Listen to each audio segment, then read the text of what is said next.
Why did you steal your name from Ron Howard? Let me get rid of this dummy. Steal my name from Ron Howard. Is that the new thing? You guys are getting lazy. I hate the name Opie. Always have hated the name Opie. Was born with the name Greg, Grejj, because even my mom thought it was a dumb name. So she's like, well, as long as they don't call him Gregory, I guess it's okay. So she made sure I had the second G.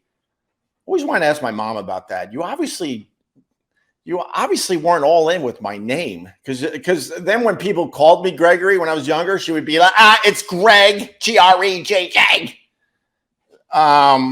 So I never liked my real name. And then this girl, Julie Burt, oh my God, I'm starting to forget her last name. It doesn't matter because most likely no one will know this person. But Julie, somewhere around the 6th grade, maybe 7th even. No, I had to be in junior high. Okay, I had to be in junior high. Yeah, so maybe 7th grade.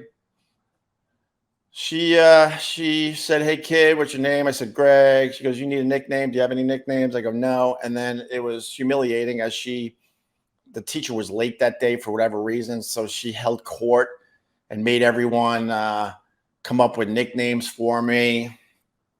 And it was like Will Robinson from Lost in Space. It was 4 Eyes because I had the stupid glasses. Then someone said, how about Eagle Eye? And then someone else said, Howdy Doody. So as you can see, these names were terrible. And then she pointed at me and went, Opie. And then everyone laughed and laughed and laughed. And all these damn decades later, I'm still known as Opie, a name I never liked. So I didn't steal it from anybody, you idiot. You're trying too hard. And the beauty of it is that I ran into Ron Howard at a Starbucks. This will be about 10 years ago at this point. And he was fully aware of who I was. But the Ron Howard story, I was living on 71st and Columbus Avenue. It was raining. I would run to the Starbucks on, do I really have to go this local for the people? I think it was on 70th. It was like a block away. And it was raining. I run in. There are 3 customers in there. There's me. There's some dude. And there's Ron Howard, the original Opie, working up his coffee in the corner. So he just got his coffee. I walk in. I see him. I'm like, oh my God, I've never met him. This is crazy. And no one's here. I could definitely say hi. As I'm about to say hi, this is a true story. The other guy in the Starbucks recognized me. He was a fan of Opie and Anthony. He goes, holy shit, I can't believe you're in this Starbucks.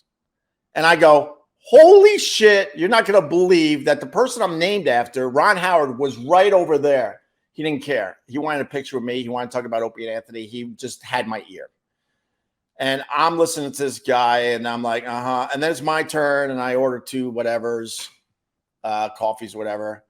And I turn around, Ron Howard's gone, and this guy's still freaking out. I'm here, and I'm like, dude, I gotta go. At this point, he got everything he needed. I go, I gotta meet Ron Howard. So I run out of the Starbucks, and it's raining, scaffolding everywhere. I can't find Ron Howard. I'm like, oh my God, are you kidding me? The one time well, not the one time a fan got in the way. Trust me on that, Jesus. I'm like, you gotta be kidding me. So I go home, I tell my wife,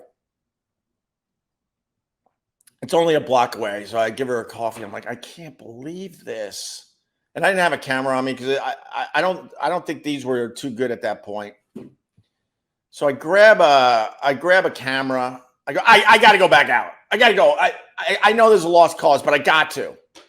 So I run back out. I run to the Starbucks. And I'm just looking around the area. I'm looking down the side streets.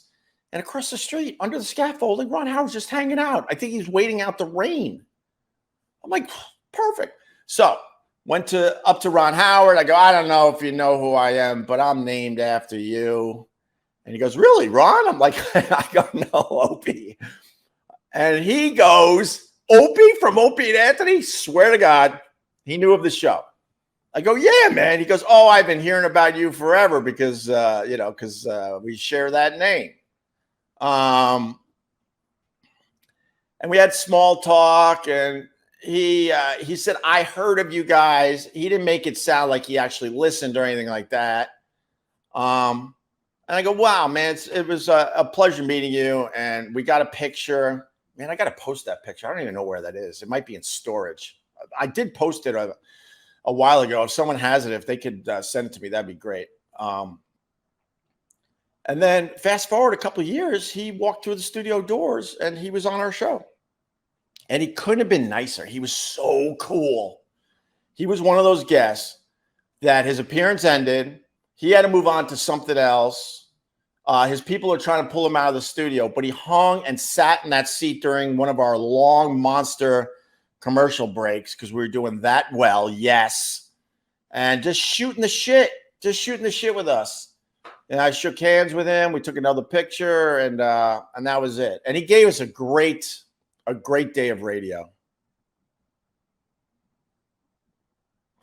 So that guy trying to throw the hate out there gave me a good story. So wherever you are, Sonny, thank you very much. Appreciate that.